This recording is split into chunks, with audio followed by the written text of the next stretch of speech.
2025ஆம் ஆண்டுக்கான தமிழக அரசின் கொள்கை முடிவை அறிவிக்கக்கூடிய பொறுப்புள்ள தமிழக ஆளுநர் அவர்கள் அப்படி பொறுப்பான ஆளுநர் உரையை வாசிக்க தமிழக சட்டப்பேரவைக்கு வருகை தந்தபோது அவர் ஒவ்வொரு முறையும் தமிழ்நாட்டில் ஒரு புதிய சட்டத்தை அல்லது புதிய மரபுகளை உருவாக்குவதற்கு முயற்சி செய்கிறார்.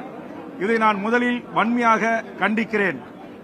அந்த முயற்சியானது என்னவென்றால், ஒரு அரசு நிகழ்ச்சி அல்லது பேரவை தொடங்குகின்ற போது முதலில் தமிழ்த்தாய் வாழ்த்து பாடி அரசு நிகழ்ச்சி தொடங்கும். ஆளுநர் உரை வாசித்தளித்த பிறகு அந்த நிகழ்ச்சி அரசு நிகழ்ச்சி நிறைவு செய்கின்ற போது தேசிய கீதம் பாடப்படும். இதுதான் சுதந்திர இந்தியாவில் தமிழ்நாட்டில் 75 ஆண்டு காலம் வரலாறாக மரபாக பின்பற்றப்படுகின்ற ஒரு நடைமுறை. ஆனால் தமிழக ஆளுநர் அவர்கள் இருக்கை முன் வந்து நின்றவுடனேயே தமிழ்த்தாய் வாழ்த்து பாடி முடித்தவுடனேயே தேசிய கீதமும் பாடப்பட வேண்டும் என்று சொல்வது ஏற்றுக்கொள்ள முடியாத ஒன்று. இது வன்மையான கண்டனத்துக்குரியது. பல்வேறு அரசு நிகழ்ச்சிகளில் ஆளுநர் கலந்து கொள்கின்ற நிகழ்வுகளில் இந்த புதிய நடைமுறையை தமிழ்நாட்டில் புகுத்துவதற்கு அவர் முயற்சிக்கிறார். இது மக்களால் தேர்ந்தெடுக்கப்பட்ட 7 கோடி மக்களை பிரதிநிதித்துவப்படுத்துகின்ற தமிழக சட்டமன்றத்தை அவமதிக்கின்ற செயல், மரபுகளை மீறி செயல்படுகின்ற ஒரு செயல். இதை தமிழக வாழ்வுரிமை கட்சியின் சார்பாக மிக வன்மையாக நான் கண்டிக்கிறேன். அதே மாதிரி அண்ணா பல்கலைக்கழகத்தில் நடந்தேறிய அந்த பெண்ணிற்கான பாலியல் வன்கொடுமையில் தமிழக அரசை நாம் எப்படி பதில் கூற வேண்டும், பொறுப்பேற்க வேண்டும் என்று சொல்லுகிறோமோ, தமிழ்நாடு காவல்துறை இதற்கு பதிலளிக்க வேண்டும் என்று நாம் சொல்லுகிறோமோ, அதற்கு நிகரான சம உரிமை தமிழ்நாடு ஆளுநர் அவர்களுக்கு இருக்கிறது. காரணம், தமிழ்நாட்டின் ஆளுநர் தான் தமிழ்நாட்டில் இருக்கிற அனைத்து பல்கலைக்கழகங்களுக்கும் வேந்தராக இருக்கிறார். மக்களால் தேர்ந்தெடுக்கப்பட்ட தமிழ்நாடு அரசு நியமிக்க வேண்டிய துணைவேந்தர் பதவிகளை தந்தோன்றித்தனமாக தானே அதிகாரத்தை கையில் எடுத்துக்கொண்டு நியமனம் செய்கின்ற தமிழ்நாட்டுடைய ஆளுநர் அவர்கள் அவருடைய வேந்தராக இருந்து செயல்படுகின்ற அண்ணா பல்கலைக்கழகத்தில் நடந்தேறிய இந்த பாலியல் வன்கொடுமையை குறித்து ஏன் வாய் திறக்க மறுக்கிறார்?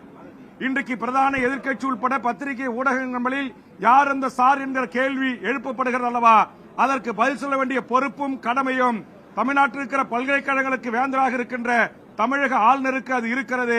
அவர் தன் கடமையிலிருந்து தவறி இருக்கிறார் என்கிற காரணத்திற்காக தான் அவர் பேரவைக்கு உள்ளே நுழைந்தவுடனேயே இதற்கு ஆளுநர் அவர்களும் பொறுப்பேற்க வேண்டும், ஆளுநர் அவர்களும் இதில் பதிலளிக்க வேண்டும் என்கிற கேள்வியை நான் எழுப்பியிருக்கிறேன். அதுபோன்று தமிழ்த்தாய் வாழ்த்தை பாடியுடன் தேசிய கீதம் பாட வேண்டும் என்று அடம்பிடிக்கிற அட்டுழியம் செய்கின்ற ஆளுநர் அவர்களுக்கு எதிராக முதல் குரலாக அவர் இருக்கைக்கு முன்பாக சென்று ஜனநாயக மாண்போடு என்னுடைய கண்டனத்தை நான் பதிவு செய்திருக்கிறேன். மூன்றாவது, இந்த ஆளுநர் அறிக்கையில் தமிழ்நாடு அரசு கடந்த 3 ஆண்டுகளில் அறிவித்த பல்வேறு திட்டங்கள் தொடரும் என்று அறிவித்திருக்கிறார்கள். புதிய திட்டங்கள். ஆளுநர் உரை என்பது 2025ஆம் ஆண்டுக்கான தமிழ்நாட்டு மக்களுக்கான நல்ல திட்டங்களை, சட்டமன்ற உறுப்பினருடைய கோரிக்கைகளை அரசு ஓய்வு பெற்ற ஊழியர்கள், அரசு ஊழியர்கள், மக்கள், பொதுமக்கள், மாணவர்கள், இளைஞர்கள், செவிலியர்கள், ஆசிரியர்கள் என்று பலதரப்பட்ட மக்கள், விவசாயிகளுடைய, தொழிலாளர்களுடைய கோரிக்கைகளை நிறைவேற்றக்கூடிய ஒரு அறிவிப்பு இடம்பெறக்கூடிய திட்டங்களை அறிவிக்கக்கூடிய ஒரு ஆளுநர் உரையாக இது இருந்திருக்க வேண்டும். அது இல்லை. இங்க என்ன ஒரே ஒரு மகிழ்ச்சியான செய்தினா, 9 லட்சத்திற்கும் மேல் கடனாக இருக்கிற தமிழ்நாடு அரசு கடந்த காலங்களில் அறிவித்த அத்தனை திட்டங்களையும் நாங்கள் நடைமுறைப்படுத்துவோம், தொடருவோம் என்று அறிவித்திருக்கிறார்கள். ஆனால் சமூக நீதி என்று ஆளுநர் உரையில் குறிப்பிடப்பட்டிருக்கிறது. ஆனால் சமூக நீதி கிடைப்பதற்கு சாதிவாரி கணக்கெடுப்பு நடத்தப்படும் என்கிற அறிவிப்பு இல்லாதது பெரு ஏமாற்றம் இருப்பதாக நான் பார்க்கிறேன். அதேபோன்று காவேரி அருகே மேகதாது அணை கட்டுவதை தடுப்பதற்கு நாங்கள் முயற்சி செய்வோம் என்று ஒற்றை வரியோடு முடித்துக் கொள்கிறார்கள். அதற்கு நிகரான ஒரு அணையை தமிழ்நாட்டில் நாங்கள் கட்டுவோம் என்கிற அறிவிப்புகள் இதிலே இடம்பெறவில்லை. அதேபோன்று தமிழ்நாட்டில் பல்வேறு சம்பவங்கள் நடந்தேறியிருக்கிறது. அதற்கு இந்த ஆளுநர் உரையில் ஏதாவது ஒரு தீர்வு இருக்கும் என்று நாம் எதிர்பார்த்தோம். அரசு ஊழியர்கள், போக்குவரத்து ஊழியர்கள், ஓய்வு பெற்ற ஊழியர்கள் பழைய ஓய்வூதியம் திட்டம் கிடைக்கும் என்று எதிர்பார்த்து காத்திருந்தார்கள். இல்லை.